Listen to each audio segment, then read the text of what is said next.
Alice Cooper was a band formed in 1964 with their debut album released in 1969. The band became a success with hits such as I'm 18 and School's Out. The band split in 1975, but the singer, Vincent Furnier, continued Alice Cooper as a solo artist to much success and still performs today. Between the band and the solo artist, there are 28 studio albums under the Alice Cooper name. I'm going to rank them from my least favorite to my favorite. But before we get started, please like and subscribe, and if you're so inclined, you can support the channel on Patreon. Number 28, Pretties for You. Released in 1969 and produced by Alice Cooper, this was the band's debut album, and it is a disaster. It's absolutely jarring to listen to. Just a random hodgepodge of noise. It's random and annoying. The only bright spot is the song Reflected, which would later be rewritten as Elected. Number 27, Easy Action. Released in 1970 and produced by David Briggs, the band's sophomore effort is a slight improvement. It's a little more cohesive and focused than Pretties for You. But that also comes with the downside that it's a lot more sterile and flat. It's a really boring album.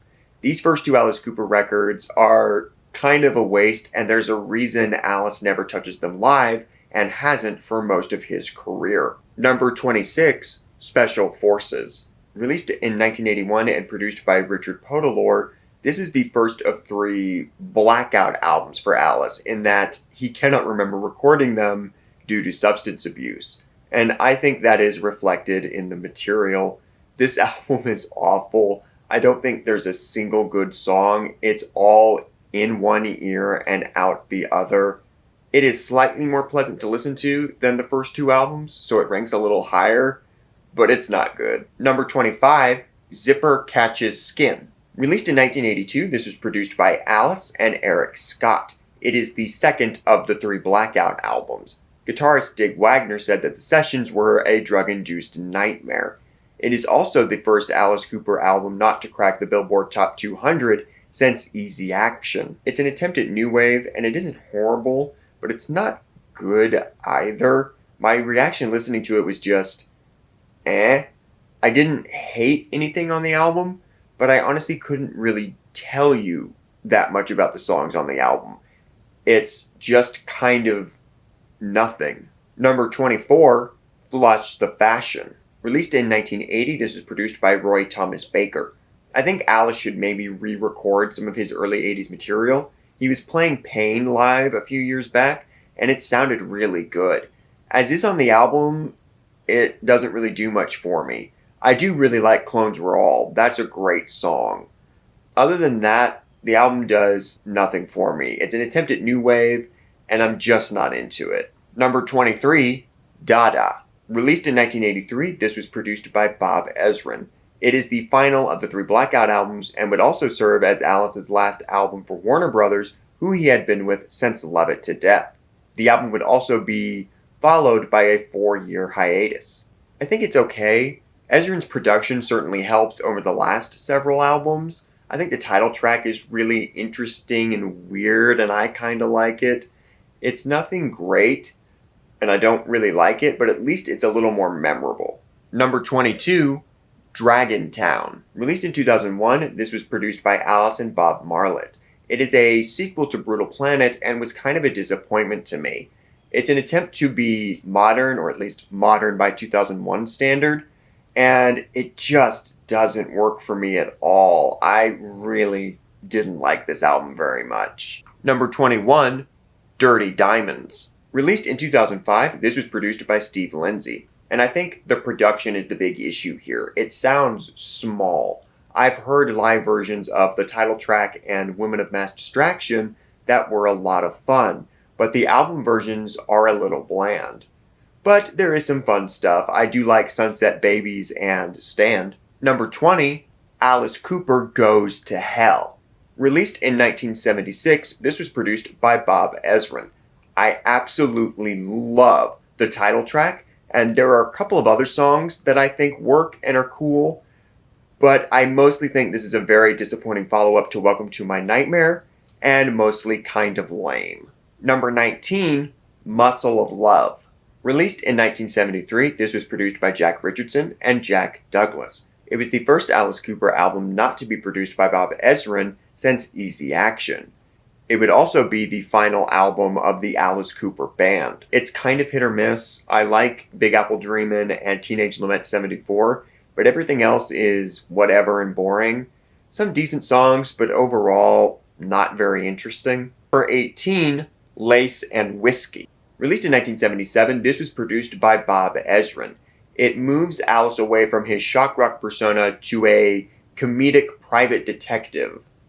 'Cause sure, the album sounds a little dated and kinda corny, but the second half saves it. I love You and Me, No More Love at Your Convenience, and I Never Wrote Those Songs. I think side 2 is a lot stronger than side 1, and that leaves me feeling more positively about the album. Number 17, Paranormal. Released in 2017, this was produced by Bob Ezrin, Tommy Henriksen, and Tommy Denander. It's kind of hit or miss. Some stuff I really love, such as Holy Water and Private Public Breakdown, but there's a lot of songs that are kind of blah and whatever. My favorite track is You and All of Your Friends. Number 16, Detroit Stories. Released in 2021, this was produced by Bob Ezrin. The album embraces classic rock in a big bad way, and I like that a lot. The production is solid, and I generally like the vibe. But it's still hit or miss. The best songs are the covers of Rock and Roll and Our Love Will Change the World. The latter is fantastic. There's some fun stuff, but there's a lot that felt like filler to me. Number 15, Killer. Released in 1971, this was produced by Bob Ezrin. And there's a lot to love here. What's Great is really great. Under My Wheels is played at every show for a reason. Be My Lover, Desperado, and Dead Babies are other highlights for me. But not every song works, and at least not for me. And there's some stuff I can kind of live without. Number 14, Billion Dollar Babies. Released in 1973, this was produced by Bob Ezrin, and it is the most successful Alice Cooper album, having reached number 1 in the Billboard charts with several hit singles. And like Killer, the great stuff is great, but not everything lands, unfortunately, for me. Still a super fun album, though. Number 13, School's Out. Released in 1972, this was produced by Bob Ezrin, obviously home to one of Alice's big signature songs. And it is a fun album. I like the Broadway vibe a lot. But like some of the other 70s albums, not every song works for me or holds up. But the stuff that does hold up is really strong. Number 12, Hey Stupid. Released in 1991, this was produced by Peter Collins. I feel like a bit of a broken record at this point because a lot of these Alice Cooper albums fall into the same kind of rating for me. The great stuff is great. The title track, Feed My Frankenstein, Love's a Loaded Gun, Wind Up Toy, and a couple of others. Like, I just love that stuff. But the rest doesn't do a lot for me, so it's hit or miss. But the great stuff makes it worthwhile. Number 11, Raise Your Fist and Yell. Released in 1987, this was produced by Michael Wagner. And while the highs of this album may not be as high as some of the last few on the ranking, it is a much more consistent album. Not every song is great, but every song is solid and memorable. And some of the songs, such as Freedom and Lock Me Up, are great. Number 10, Along Came a Spider. Released in 2008, this was produced by Greg Hampton and Danny Saber. The concept for the story of this album is really cool. It's about a serial killer who wraps each of his victims in silk with one leg missing. He's taking a leg from each of his victims in order to create a human spider. But then he falls in love with the 8th victim and can't kill her. It's a wild idea, and the songs tell the story well. I really dig this album. Every song works for me. Super underrated. And Eric Singer on drums. Number 9, Welcome to My Nightmare. Released in 2011, this was produced by Bob Ezrin. Alice was initially planning a sequel to Along Came a Spider, but in talking with Ezrin, decided to make a sequel to Welcome to My Nightmare instead. It was great for Alice to re-team with Ezrin, as the production is great. They make a really good team. And while this album is not as consistent or strong as some of the better albums on the list, the stuff that is good is damn good. It's a solid follow-up and I like it a lot. Number 8, Love It to Death. Released in 1971, this was produced by Jack Richardson and Bob Ezrin. It was the band's first commercial hit and serves as one of the early foundations of heavy metal. The album is so much fun. The production is really good and it's just focused. Really great classic rock. Number 7, Constrictor. Released in 1986, this was produced by Beau Hill and Michael Wagner. It serves as Alice's comeback album following his post-Dada hiatus. It's also very 80s. Alice embraced the hair metal craze, and I think very successfully so. It's a really strong, consistent album with really catchy songs. Number 6, The Last Temptation. Released in 1994, this was produced by Don Fleming, Duane Barron, John Purdell, and Andy Wallace. This also featured a comic book miniseries written by Neil Gaiman telling the album's story. This is great stuff, a really interesting story concept and terrific songs. It has a bit of a darker edge to it than the last couple of albums that Alice had made, which I like a lot. I haven't read the comic, but I really want to at some point. Number 5, Trash. Released in 1989, this was produced by Desmond Child. It is the best and most successful of Alice's hair metal era. The production is great, very big and powerful, and all the songs are really well written, very catchy and full of hooks. It's just great from top to bottom. Number 4, The Eyes of Alice Cooper. Released in 2003, this was produced by Alice and Mudrock.